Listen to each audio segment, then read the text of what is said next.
इसी आराम से श्याम वर्ण में भगवान सुखदेव जी श्रीमद् भागवत सुना रहे। राजा परीक्षित जी हाथ जोड़े बैठे हुए और ये भगवान के चरण पादुका है। ये राजा परीक्षित चरण यहाँ पर ही बैठ के भगवान ने श्रीमद् भागवत का 10,88,000 श्लोकों को लिया। ये पेट साक्षी है जिसकी आयु 5,500 से भी अधिक ऊपर है। 51 पुराने भगवान के चरण पादुका है। ये इनके सीमित ऋषि के गले में इन्होंने मरा गया श्रद्धा डाला कलयुग के प्रभाव से। ये इनके द्वारे पे गए, हमें जल चाहिए। ये संध्या में बैठे हुए थे, उन्हें ये नहीं मालूम तुम्हारे सामने कौन खड़ा है कौन नहीं है। हम पांडववंशी हैं, हमें जल चाहिए, हमें बहुत प्यास लगी है। तो कलयुग कह रहा है कि ऋषि को मार देना चाहिए, झूठ झूठ का ढोंग कर रहा है। जैसे कि उन्होंने धनुष लगाया, कोई उनके संस्कार ऐसे आए, उस धनुष को पीछे किया, इधर उधर देखा, इस तरफ मरा गया पड़ा गया है, उसको धनुष से उठा करके उनके गले में डाल दिया। फिर वे 5-7 मिनट खड़े रहे, फिर अपने राजमहल को चले गए। कोई छोटा बच्चा इनको देख रहा था। इनके पुत्र का नाम श्रृंगी ऋषि था। भैया कोई राजा आया था और गुरु जी के गले में मरा गया श्रप डाल गए। उन्हें बहुत फिर होता है अपनी अंजलि में, जिस मूर्ख राजा ने मेरे पिता के गले में ये श्रप डाला है उसको यही श्रप आज के 7वें दिन रखेगा और किसी साले से नहीं चलेगा। वहाँ पक्का करके वहाँ पे आए, रोने लगे, उनकी समाधि जागी। बेटा क्या बात है, क्यों रो रहे हो? एक पिताश्री कोई राजा आया था और आपके गले में मरा गया श्रप डाला, तुमने क्या किया? हमने उसको दंड दिया है, आज से 7वें दिन उनकी मृत्यु हो जाएगी। बगैर सोचे समझे इतना बड़ा दंड किया तुमने। ये भी देखा कौन है कौन एक नहीं, अपने देख करके तुमने तो बहुत बड़ा, ये तो सम्राट राजा थे। उन्हें ये भी नहीं मालूम तुम्हारे सामने क्या हो रहा है क्या नहीं। तुमने तो अच्छा नहीं किया, उन्हें क्या करूँ? और जैसे कि उन्हें मुकुट तार के धरा, उनकी फिर से बुद्धि जागी, अरे मैंने क्या किया, मैं तो एक ऋषि का अपमान करके आ रहा हूँ, सुबह जाऊँगा और सुबह जा करके उनसे क्षमा मांगूंगा। द्वार वालों से कहा जाके कहो सीमित ऋषि आई कि प्रभु ये तो अभी आएंगे, सुबह आ जाना, अब तो उनका विश्राम का समय, इतना तो समय बहुत निकल जाएगा। उन्हें अपनी मृत्यु का मालूम नहीं है। वे घबराए, महाराज की जय क्या है?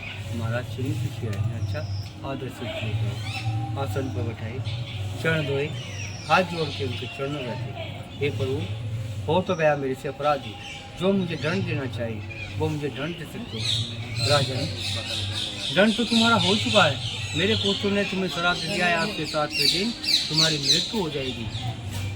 इसका कोई उपाय? इसका उपाय है जो आपके गुरु हैं वही तुम्हें उद्धार कर सकते। मैं तो तुम्हें आज्ञा करने के लिए आया। तो अपने पुत्र को बुला करके जन्मेजय को राज तिलक दे करके, बेटा तुमने जैसे मानो, मैं अपनी मुक्ति के लिए जा रहा हूँ। आग में जलेगा, पानी से डूबेगा, पेड़ से गिरेगा, एक्सीडेंट होने का, जब तक इनका समय पूरा नहीं होगा, जब तक इनकी आत्मा भटकती रहेगी। तो इसीलिए बेटा मैं जो भटकने नहीं जाता, इसको तुम संभालो और मैं अपनी मुक्ति के लिए जा रहा हूँ। तो गुरु के पास आए, अरे राजन इस समय इस सुबह आ जाते, क्या मुझे क्या करते? मैं आ जाता। हे गुरुदेव मुझे अभी भी मालूम है, सीमित ऋषि के पुत्र ने श्रृंगी ऋषि ने मुझे श्राप दिया है, आज से 7वें दिन मेरी मृत्यु हो जाएगी, मेरा उद्धार कीजिए। हे गुरुदेव मेरा उद्धार कीजिए। अपने तपोबल से देखा, बेटा जो तुम्हें उद्धार तुम्हारा हो जाएगा, जो तुम्हें भागवत का रसपान पिलाए तो तुम्हारा उद्धार निश्चित है।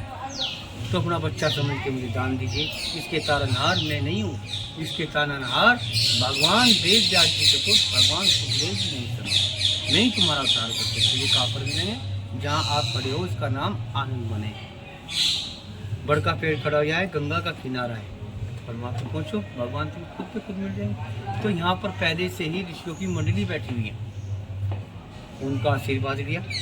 आशीर्वाद ले करके कुछ ऋषि उनमें से ऐसे होते, हे राजन तुम्हारे पूर्वजों के ऊपर तो बहुत बड़ी कृपा है भगवान की, तुम उनका नाम क्यों नहीं लेते? जैसे गर्भवास में तुम रहे, तुम्हारे अस्तमामा ने बाण छोटा था तो वहाँ पर तुम्हारी रक्षा करी भगवान ने, तो उसका नाम वहाँ से परीक्षित रखा गया, वहाँ से परीक्षा हुई। हे राजन तुम उनका नाम क्यों लेते? तो जैसे कि भगवान का नाम लिया, भगवान एकदम प्रकट हुए, सब ऋषि मुनि महात्मा दंडवत करने लगे। राजा को बहुत बड़ा अफसोस किया, इतने बड़े छोटी सी बच्ची को तुम दंडवत कर रहे हो, तुमको हजार हजार वर्ष के ऋषि मुनि महात्मा हो। राजन, ये भगवान सुखदेव जी हैं, हम में से किसी की बस की बात नहीं है, यही तुम्हारा उद्धार कर सकते हैं। तो अपनी आंसुओं से उन्होंने चरण भाई तो भगवान के गले मिले, उस गद्दी पर बैठाई और देवताओं को ये मालूम हो गया कि भगवान वहाँ पर पहुँच चुके हैं। सुखदेव जी के शिष्य है चरणदाई। सुखदेव महाराज जो है इस पावन स्थल पे 2 बार प्रकट हुए। एक बार परीक्षित को भागवत कथा सुनाया जिसके लिए तीर्थ प्रसिद्ध है। एक अभी 300 साल पहले राजस्थान के अलवर जिले में चरणदास जी का जन्म हुआ था। छोटे बच्चे थे, गांव के बाहर खेल रहे थे, पत्ते की चक्री बना कर नदी पे। तब सुखदेव महाराज का दर्शन हुआ नदी किनारे। तो सुखदेव जी ने इनको गोद में बिठाया और पेड़े का प्रसाद दिया, चेला बना दिया, जब बड़े हो जाओगे ढूंढ लेना। फिर ये 7 साल की अवस्था में दिल्ली आए नाना जी के यहाँ। उनके नाना जो थे बादशाह के यहाँ अधिकारी थे, क्योंकि बादशाह का शासन था। तो मुल्ला जी से कहा पढ़ाओ जिससे दरबार में कोई नौकरी पद मिले। तो मुल्ला जी को चमत्कार दिखा। पंडित जी को तो ये 18 साल के हो गए। सत्संग में गए तो मालूम हुआ प्रभु प्राप्ति बिना गुरु का नहीं होती। फिर गुरु की तलाश में लगे, ऐसा गुरु चाहिए जो काम क्रोध लोभ मोह से परे हो। कि ऐसा तो एक ही गुरु हुआ, नारायण का होता है सुखदेव महाराज। कहाँ मिलेगा? अंतर्यामी या दिल्ली से। यहाँ क्या है, सुखदेव जी का प्रदर्शन हुआ। बचपन की याद दिलाए तो यहाँ पे गुरु मंत्र दिया, तब नाम रखा चरणदास। फिर दिल्ली गए, 14 साल तक योग साधन किया, अष्ट सिद्धि नाम की तरफ। फिर वृंदावन में सेवा कुंज में भगवान के साथ रासलीला। जिस रासलीला में ब्रह्मा का प्रवेश नहीं हुआ, नारद का प्रवेश नहीं हुआ, चरणदास जी का प्रवेश हुआ।